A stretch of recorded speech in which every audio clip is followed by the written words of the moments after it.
సినీ రంగంలో నటనని ఉన్నతమైన స్థానానికి తీసుకువెళ్లడంతో పాటు రాజకీయాలుగా కూడా తెలుగు రాష్ట్రాల్లో నాయకత్వాన్ని ఉన్నతమైన స్థానానికి తీసుకెళ్లడంతో పాటు ప్రజలకి ఒక నాయకుడిగా అనేకమైన సంస్కరణలు తీసుకొచ్చి వాళ్ళ యొక్క జీవన ప్రమాణాలు ఉన్నతమైన స్థానానికి తీసుకెళ్ళడానికి ఆనాడు కృషి చేసిన విశ్వవిఖ్యాత నట సార్వభౌముడు తెలుగుదేశం పార్టీ వ్యవస్థాపకులు అన్న నందమూరి తారక రామారావు గారి యొక్క వర్ధంతి వేడుకల్ని రాజమహేంద్రవరం సిటీ నియోజకవర్గంలో తెలుగుదేశం పార్టీ కుటుంబ సభ్యుల మధ్యన జరుపుకోవడం చాలా గర్వంగా భావిస్తా ఉన్నాం. ఈ రోజు ఆయనకు అసలైన నివాళి అందిస్తా ఉన్నాం.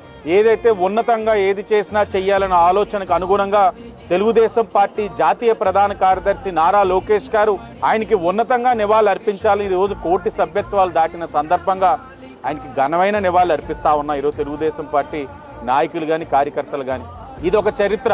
ఎలాగైతే తెలుగు జాతి యొక్క ఆత్మ గౌరవం కోసం కృషి చేస్తున్నారో తెలుగు జాతి అన్నది ఉన్నంత వరకు ఎన్టీఆర్ అన్నవారు లివ్స్ లాంగ్ అండ్ లాంగ్.